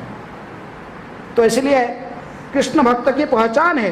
भक्तिविनोद ठाकुर कहते कि प्रसाद सेवा करित है, मैं केवल भगवान के प्रसाद को सेवन करूंगा, इसको सेवा कहते हैं। प्रसाद खाना को भी क्या कहते हैं? सेवा। ये भी सेवा है, प्रसाद सेवन है। लोग हंसते हैं, तो कोई कहेगा प्रसाद सेवनकारी भक्त वृंद की जाए, तो लोग को हंसी लगता है। अरे प्रसाद खाना ये भी सेवा है। हैं कृष्ण बड़ो दयामय करिवारे जिह्वा जय, स्वा प्रसाद अन्न दिल भाई, सही अन्नामृत पाओ राधा कृष्णेर गुण गाओ, प्रेमे डाको चैतन्य नेता है। तो प्रसाद भी सेवा, इसको भी सेवा कहते हैं। इसलिए भगवान को अर्पण करके ही यज्ञ उचिष्ट शिल संत मुच्यते सर्वकिल विषयी, ते भुंजनते अधम पापा जे पच्यांते आत्मकारणात्। स्वयं कुकिंग किया, अच्छा आज बादल का सीजन है, थोड़ा पकौड़ी बनाओ और कुछ बनाओ, अच्छा से ऑर्डर बनाया, और किस लिए? वो सोचा नहीं कि क्या भगवान क्या खाए, नहीं, मेरे को अच्छा लगता ना, थोड़ा पकौड़ी बनाओ, ये बनाओ, वो बनाओ, बस ये, और बहुत अच्छा खाते हैं छुपा कर, फिर कुछ नहीं यार। हैं कोई मित्र आ गया तो दूसरा कोई विजिटर आ गया, अरे छुप रख दो अंदर, बात नहीं। तो ऐसा खाना क्या कहते? ते भुजनते अधम पापा, वो पाप खाता है। जे पच्यांते आत्मकारणात्, स्वयं कुकिंग करके स्वयं खाता है तो पाप ही खाता है। लेकिन यज्ञ उचिष्ट शिल, जो संत पुरुष होते हैं भगवान विष्णु को अर्पण करके ही उनकी उचिष्ट के रूप में इसको प्रसाद सेवन करते हैं। यज्ञ उचिष्ट शिल संत मुच्यते सर्वकिल विषय, समस्त पापों की प्रतिक्रिया से मुक्त हो जाते हैं। प्रभुपाद जी कहते कि प्रसाद भगवान को अर्पण करके खाओ, भगवान सब नहीं खा लेगा। यदि भगवान को अर्पण करके महाप्रसाद के रूप में खाओगे, तुम्हारे दो चीज मिट जाएगा, पाप और लोभ। हिंदी के शब्द में कहते हैं तुम्हारा दो चीज मिट जाएगा, पाप और लोभ दोनों मिट जाएंगे। हैं प्रसाद बनाकर खाओ, प्रसाद खा के ही भक्त बन जाओ, ज्यादा शास्त्र पढ़ने की जरूरत नहीं है। रूपा जी कहते प्रसाद खा के ही केवल भक्त बन जाओ। भक्त है तो आपको पहचान है, केवल प्रसाद खाता है। देखिए हिप्पियों को प्रसाद खिला खिला के भक्त बना दिया प्रभुपाद जी ने। लेकिन प्रसाद कैसे बनता है? शुद्ध भक्ति के हाथ से कुकिंग होना चाहिए। भक्त कुकिंग करेगा, भगवान को अर्पण करेगा तो प्रसाद बनता है।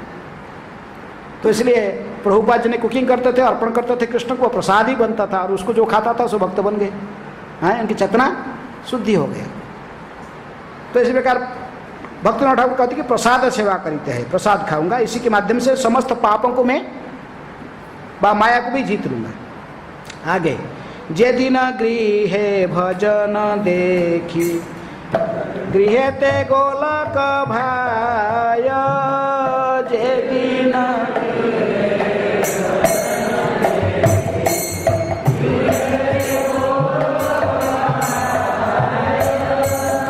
चरण सिधु देखिया गंगा, सुख न सीमा पाय, चरण सिधु देखिया गंगा, सुख न सीमा पाय। जिस दिन घर में भजन होता है वो घर कैसे हैं? गोलोक वृंदावन जैसे हैं। जिस दिन घर में भजन कीर्तन होता है उस दिन घर साक्षात गोलोक हो जाता है। गृहस्थ आश्रम में होने पर भी व्यक्ति घर में क्या करना चाहिए? भगवान की भजन करना चाहिए। कम से कम सुबह शाम, चाहे दिन में व्यस्त रहा लेकिन सुबह शाम भगवान की भजन होना जरूरी है। ये सभी भक्त है, सभी माँ बाप बच्चे और भाई जो भी है सब मिलकर चैतन्य भागवत में महाप्रभु ने निर्देशन देते हैं। सुबह शाम बैठकर थोड़ा ताली, यदि करताल मृदंग कुछ भी नहीं, ताली देकर कम से कम थोड़ा भगवान के नाम कीर्तन करना चाहिए। हरे कृष्ण कृष्ण कृष्ण हरे हरे, हरे राम राम राम हरे हरे। हैं कि गौरांग महाप्रभु इसी के लिए पधारे हैं। गौरांग महाप्रभु कहते हैं देखो मैं इस धरा पर पधारा हूँ किसके लिए? जीव जागो, जीव जागो, जीव जागो गौरचंद्र, उठो, जीव जागो, तुम्हारे लिए मेडिसिन लेकर आया। एनएची औषधि माया नासी वार लागी, है हरिनाम महामंत्र लाओ तुम्हें मागी। हम लोग मांगे कि नहीं, लेकिन भक्ति विनोदो प्रभु चरण पड़िया, सही हरिनाम मंत्र लई लो मागी। तो हरिनाम मंत्र, हरे कृष्ण महामंत्र की सुबह शाम थोड़ा क्या होना चाहिए? भजन कीर्तन होना चाहिए घर में। भागवत की पढ़ना वो भी कीर्तन है। श्रवण कीर्तन हरे कृष्ण मंत्र का भी किया जा सकता है, और श्रवण कीर्तन किसकी किया जा सकता है? भागवत का। नवदा भक्ति में जो श्रवण कीर्तन के आचार्यों के नाम दी जाती तो परीक्षित महाराज और सुखदेव गोस्वामी, तो किसका श्रवण कीर्तन कर रहे थे? श्रीमद् भागवत के। इसलिए भागवत का श्रवण प्रभुपाद ने सारा विधि दिया। सुबह मंगल आरती के बाद फिर प्रत्येक दिन भागवत की कक्षा, शाम को गीता की कक्षा, ये जरूरी है। मंदिर तो उसकी कहते हैं जहाँ पर सत्संग होता है। यदि मंदिर में सत्संग नहीं होता तो मंदिर किस नहीं लगता है। बाहर के मंदिर और इस्कॉन मंदिर में यही अंतर है। तो पर रखा है नित्यम भागवत सेवा है, प्रत्येक दिन भागवत की चर्चा की जाएगी है? इसलिए लेकिन जिस गृहस्थ के घर में भी प्रत्येक दिन ऐसे ही हरे कृष्ण मंत्र की कीर्तन होता है, भागवत की बैठकर पाठ करते हैं, पाठ होता है, तो वो घर कैसे है? गोलोक वृंदावन है। वही गोलोक का परिवेश है। नाहं तिष्ठामि वैकुंठे जोगिनां हृदयेन च मदभक्ता जत्र गायन्ति तत्र तिष्ठामि नारद। वही मैं सदा निवास करता हूँ जहाँ मेरे भक्त एकत्रित होकर मेरी जसगान करते हैं, गुणगान करते हैं। तो इसलिए भक्तिविनोद ठाकुर को कहते हैं कि मेरा घर तो ऐसा ही, जिस दिन मेरे घर में भजन होता है, हरे कृष्ण मंत्र का कीर्तन, भागवत की पारायण, ये सब परिवेश देखता हूँ तो उसको मैं गोलोक ही मानता हूँ। चरण सीधु देखिए गंगा सुख ना सीमा पाए, क्योंकि भगवान के चरण कमल से गंगा बहती है। इसलिए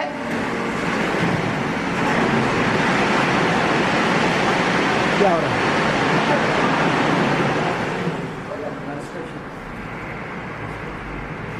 क्या कर रहे हैं लोग?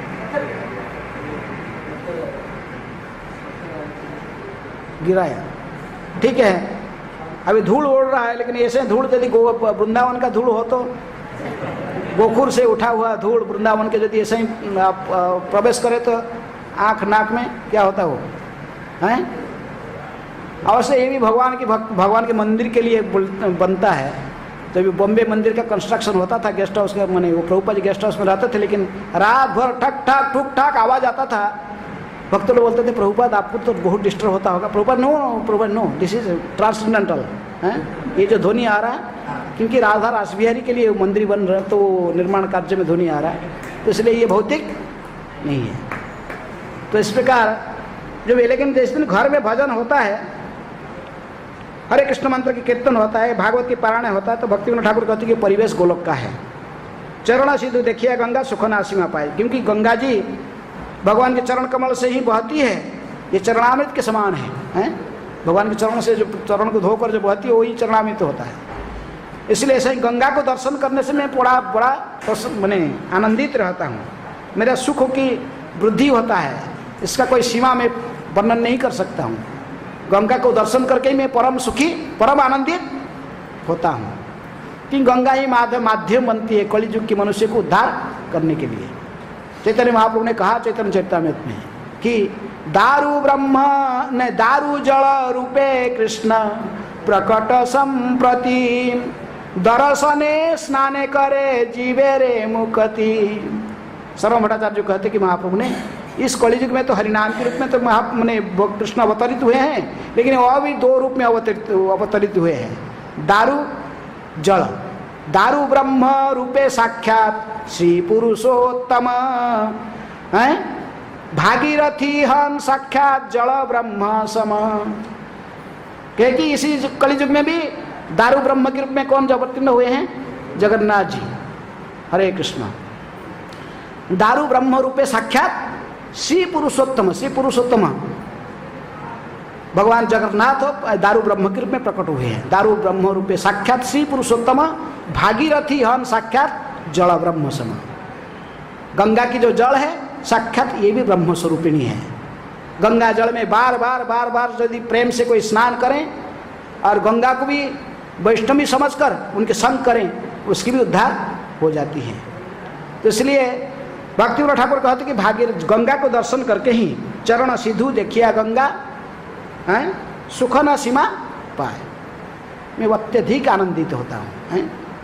आगे कहते कि तुलसी देखी जुड़ाए प्राण माधव तोषिणी जानी, तुलसी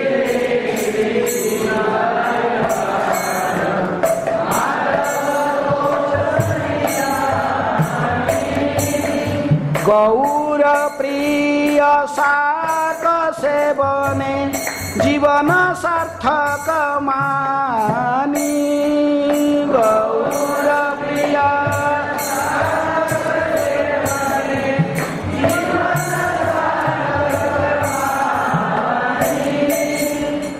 तुलसी माधव प्रिया तुलसी जी को दर्शन कर त्रिताप से दग्ध हुआ हृदय सुशीतल हो जाते हैं।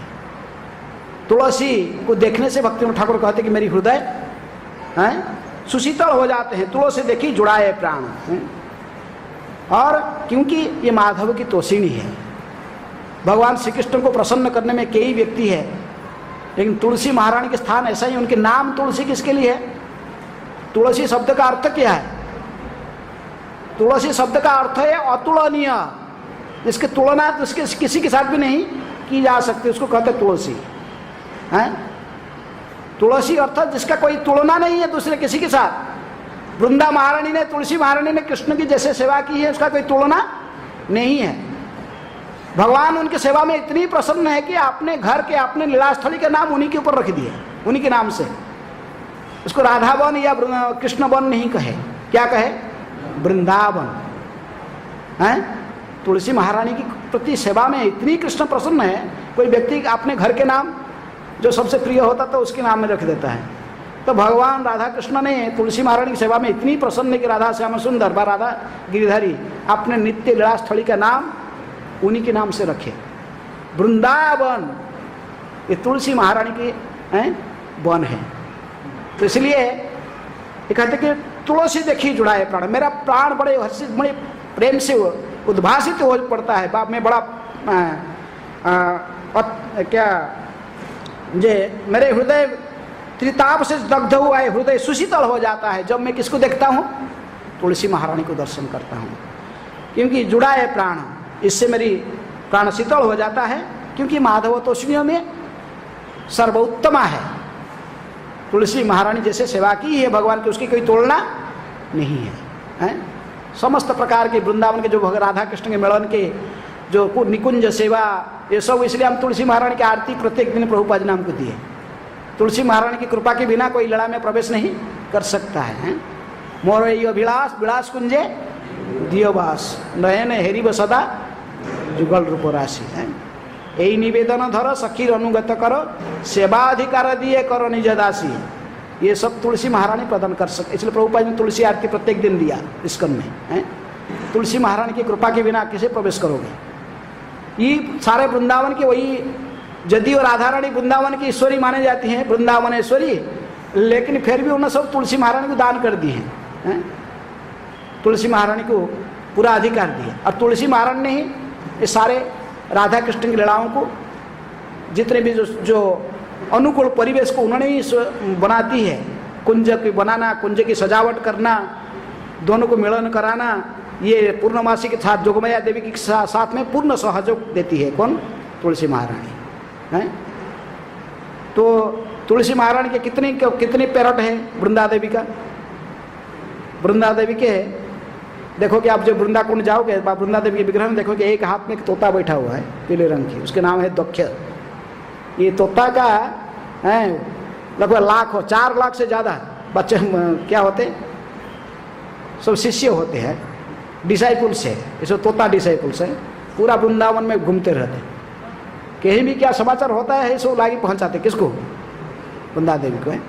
सारे इसलिए सारे घटना को वृंदा देवी के पास में सारे मैसेज रहता है। राधा के अभी कहाँ पर राधा रानी है, अभी कहाँ पर कृष्ण है, कहाँ कौन है, चंद्रावली का सभी खबर बताते। तो इसलिए राधा कृष्ण को मिलन कराने, कैसे मिलन किया जाएगा, तो सारे परिवेश को इन्होंने ये परिवेश को सृष्टि करते परिवेश उसी दोनों को मिलाने में माध्यम बनती हैं। कौन? वृंदा देवी। तो इसलिए वृंदा देवी के समान राधा कृष्ण की सेविका कोई नहीं है। तुलसी का अर्थ ही अतुलनीय है, इसलिए तुलना नहीं की जा सकती। भक्तिविनोद ठाकुर कहते हैं माधव तोषणी समझकर तुलसी महारानी को देखता हूँ तो मेरा हृदय सुशीतल हो जाते हैं। त्रिताप क्लेश से मेरा हृदय मुक्त हो जाता है, क्लेशों से सुशीतल हो जाता है। गौर प्रिय साक से बने जीवन सार्थक मानी। ये एक एक पद को व्याख्या करने से एक क्लास होगा, लेकिन समय के आधार पर। गौर प्रिय साक से बने जीवन सार्थक मानी। गौरांग महाप्रभु को कौन सा प्रिय है? साग। साग बहुत प्रिय है, विशेष करके संन्यास लेने के बाद हैं। साग जब उन्होंने महाप्रभु ने संन्यास लेकर आए कटवाव से, नित्यानंद प्रभु ने उनको गंगा को जमुना कहकर लाकर शांतिपुर में पहुंचा दिए। सबसे पहला जो प्रसाद उन्होंने खा रहे थे कौन? महाप्रभु अद्वैत भवन में। उसमें वर्णन होता कि 20 वैरायटी के केवल क्या था? साग। 100 से अधिक वैरायटी तो बना हुआ था, लेकिन सीता ठाकुरानी जी तो कुकिंग की थी तो उसमें 20 वैरायटी की केवल साग था, क्योंकि अद्वैत आचार्य को पता था कि गौर प्रिय साग से बने। गौरांग महाप्रभु को साग ही बड़ा प्रिय है। कहने के तात्पर्य है कि हम जो कुछ कुकिंग करते हैं भगवान के लिए, तो हमें जानना चाहिए कि भगवान को क्या प्रिय है। हम हमारे प्लान करके कुकिंग नहीं करना चाहिए है? कुकिंग पहले नहीं कि हमको कौन सा आइटम अच्छा लगता है उसी अनुसार कुकिंग करके फिर हम भगवान को अर्पण करके खा लेंगे प्रसाद।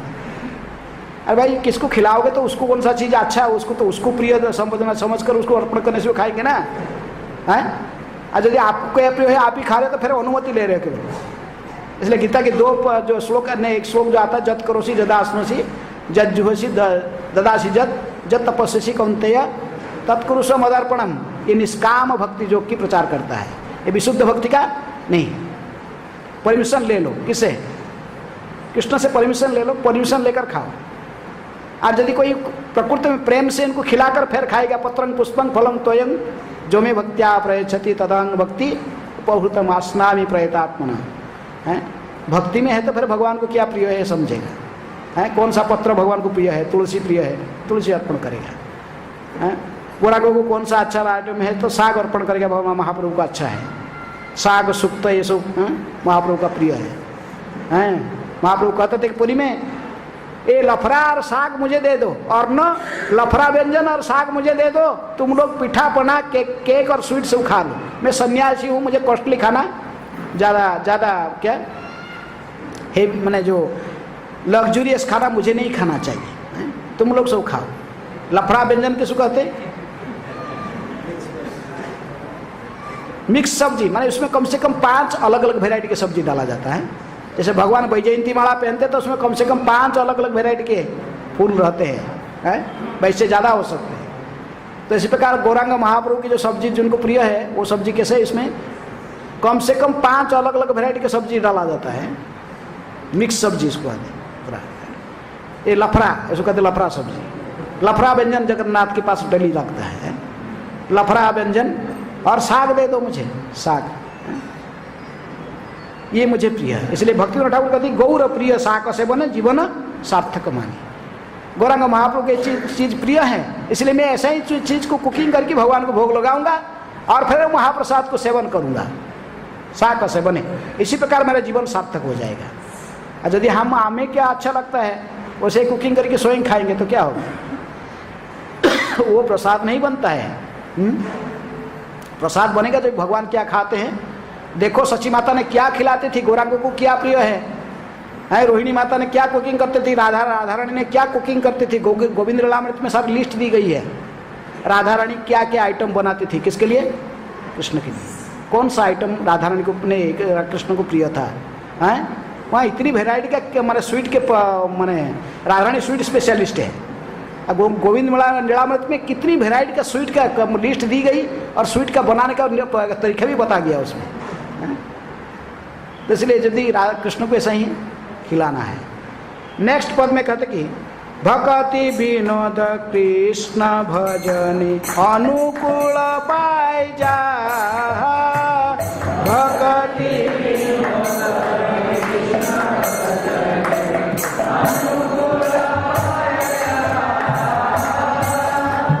प्रति दिवसे परम सुखे स्वीकार करता।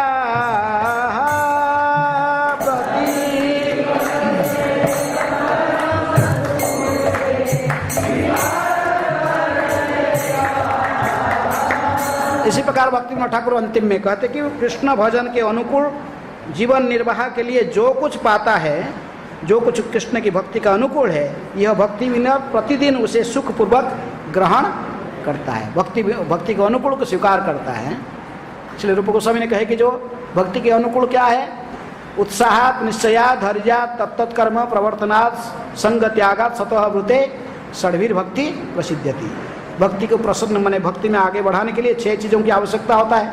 उत्साही रहना, निश्चय की भावना के साथ प्रयास करना, उत्साह निश्चयात धैर्य के साथ, निश्चय और धैर्य के साथ प्रयास करना, और तत्तत्कर्म प्रवर्तनात् पूर्ववर्ती आचार्यों के मार्ग की अनुसरण करना, और संग त्याग असत्संग को त्यागना, सत्संग में रहना। ये भक्ति का आगे बढ़ाने में जो सहायता करते हैं। इसलिए भक्ति विनोद ठाकुर ने ये जो सब लिस्ट दिए हैं इसी में उत्साही रहना है। भक्त की शुद्ध भक्त चरण रेणु, आज जिस जो जो सब लिस्ट दे दी ये सब भक्ति का अनुकूल है। माधवती थी तो है बा तुलसी सेवा, ये सब जितने भी लिस्ट दिए इसमें गौर अभिहित कीर्तन, ये सब को सुनने के लिए इसी में उत्साही रहना। उत्साही किस में रहना? ये लिस्ट दिए। हम कहते उत्साह निश्चय दर्जा, किस में उत्साह निश्चय दर्जे होना चाहिए, इसका लिस्ट भक्ति विनोद ठाकुर ने दे दी है। इसी में उत्साही बने रहना, धैर्यवान होना है, निश्चय की भावना के साथ इसको पालन करना। ये मार्गदर्शन आचार्यों ने दिए हैं। कैसे भक्तों की सेवा करके उनके चरण धूल को प्राप्त करना, और फिर आगे एकादशी व्रत को रखना, तुलसी की सेवा करना, और केवल कृष्ण प्रसाद खाना, गौरविहित कीर्तन में भाग लेना, ये सब लिस्ट बताए। इसी में उत्साही रहना, उत्साह निश्चय धैर्य के साथ यदि हम इसको पालन करेंगे तो हमको कृष्ण प्रेम प्राप्त होंगे। ये पूर्ववर्ती आचार्य की विधि है। प्रभुपाद ने जो विधि दी है तत्त कर्म प्रवर्तनात्, जो विधि पूर्ववर्ती आचार्य ने दी है, उत्साह के साथ इसको पालन करना है। और संग त्याग और सत्संग को त्यागना, सत्संग में रहना। वो पहले से भी कई क्लास में चर्चा हो चुका है, अभी समय हो चुका है तो इसलिए यहीं पर कक्षा को वाणी को विश्राम देते हैं, समाप्त करते हैं। आगे लेकिन जो पद गाए हैं भक्ति विनोद ठाकुर भक्ति का अनुकूल के बारे में वो बहुत हाई क्लास के हैं। राधा कुंड तट कुंज कुटीर गोवर्धन पर्वत जमुना तीर है, कुसुम सरोवर मानस गंगा कालिंद नंदिनी विपुल तरंगा। आगे आगे गाए क्योंकि ये सब छोड़ तो कहीं नहीं जाऊं, ये सब छोड़ो तो प्राण हराऊं। और गए भक्ति विनोद ठाकुर, इसलिए राधा कुंड में आपने भजन कुटीर बनाए। अभी भी सुनंद सुखद कुंज उसका नाम भी रखे, अभी भी जाए है भजन कुटीर है। लेकिन भजन कुटीर गा कर ने भजन कुटीर बनाकर ऐसा ही गीत लिख दिए। तो गौरांग महाप्रभु कहे कि अच्छा। इसके बाद गए कुछ ऑफिशियल काम में तारापुर, नित्यानंद प्रभु के जन्म स्थान के पास में आता है। तो रात्रि में गौरांग महाप्रभु स्वप्न में आए, कहे कि ठीक है तूने वृंदावन वास करने के लिए बात सुन लिया, कभी मेरे बारे में सोचा है? तूने वृंदावन नवद्वीप को क्यों फिर न देख रहा है? मेरा जन्म स्थान अभी भी लोगों को पता नहीं है, मेरे लीलास्थली को कुछ भी गौरव लीलास्थल कोई जानता नहीं है। तुमको वृंदावन, तुम ये सब कौन काम करेगा? वहाँ प्लान बना लिया कि इस पर राधा कुंड तोट कुंज कुटीर, ये नहीं चलेगा है? इसलिए भक्ति विनोद ठाकुर के सारे प्लान को महाप्रभु ने सेंसर नहीं किया, कहेंगे नहीं इधर आओ, नवद्वीप में रहो, यहाँ गोत्रोम द्वीप में यहाँ वास करो, यहाँ रहो और ये धाम के उद्धार करो। भविष्य में कैसे धाम के उद्धार होगा तो तभी बद्धजीव उद्धार होंगे, तभी तो नवद्वीप मंडल परिक्रमा चल रहा है। इसलिए भक्ति विनोद ठाकुर का उपयोग किए कृष्ण ने, गौरांग ने कहा नवद्वीप मंडल में। इसलिए नवद्वीप मंडल धाम अपराध में दूसरे अपराध है। नवद्वीप मंडल और नवद्वीप धाम और वृंदावन धाम को में अंतर देखना है, ये एक है। अर्थात धाम वास, जैसे धाम वास करेंगे तो जैसे कहते कि मैंने कृष्ण बसती में वास करूंगा, लीला धाम में वास करूंगा, लेकिन धाम अपराध से बचकर। ये धाम अपराध से बचे नहीं तो धाम वास हमको कोई फल नहीं देने वाला है। धाम वास के सबसे पहला अपराध है गुरु के आदेश को अवज्ञा करना है। नाम अपराध से ये तीसरा अपराध है, नाम अपराध में तीसरे अपराध है गुरु की अवज्ञा करना, लेकिन धाम अपराध से पहला अपराध है। जिनकी कृपा से तुमको कृष्ण भक्ति मिला व कृष्ण धाम में प्रवेश का अधिकार मिला, उनके आदेश को उल्लंघन करके धाम में रहना, ये सबसे पहला अपराध है। यदि गुरु आदेश को उल्लंघन करके धाम में रहते हो तो वो धामवास कोई फल देने वाला नहीं है। ठीक है, धाम कृष्ण बसती धाम में रहना तो अनुकूल है, लेकिन गुरु के आदेश होना चाहिए, गुरु से भी अनुमोदन होना चाहिए। ओके, ठीक है। आज अभी प्रश्न उत्तर होने के समय नहीं है, लेकिन अंतिम जो लास्ट क्लास है उसमें प्रश्न उत्तर बहुत आप जितने पूछ सकते हैं। अंतिम क्लास में कंक्लूजन केवल है, ये जो विशेष रूप में 6-7 कक्षा हो गया, पहला दिन इंट्रोडक्शनरी कक्षा और 6 भक्ति के 6 अंग के बारे में 6 क्लास हुआ। तो इसमें कोई भी डाउट है आप प्रश्न पूछ सकते हैं, और पूरा कंक्लूजन कैसे है, भक्ति में प्रवेश कैसे की जाती है, शरणागति के कैसे प्रारंभ किया जाता है, आचार्य लोग ने इसके बारे में क्या कहा, कैसे हम शरणागति को प्रारंभ करेंगे, तो उसकी चर्चा आज शाम की कक्षा में होगा। तो आप लोग फिर इसमें स्वागत है। हरे कृष्ण। श्रील प्रभुपाद की, श्रील भक्ति विनोद ठाकुर की जय, श्री राधा गिरिधारी की जय, जगन्नाथ बलदेव सुभद्रा महारानी की जय, निताय गौर प्रेमानंदे। हरि हरि।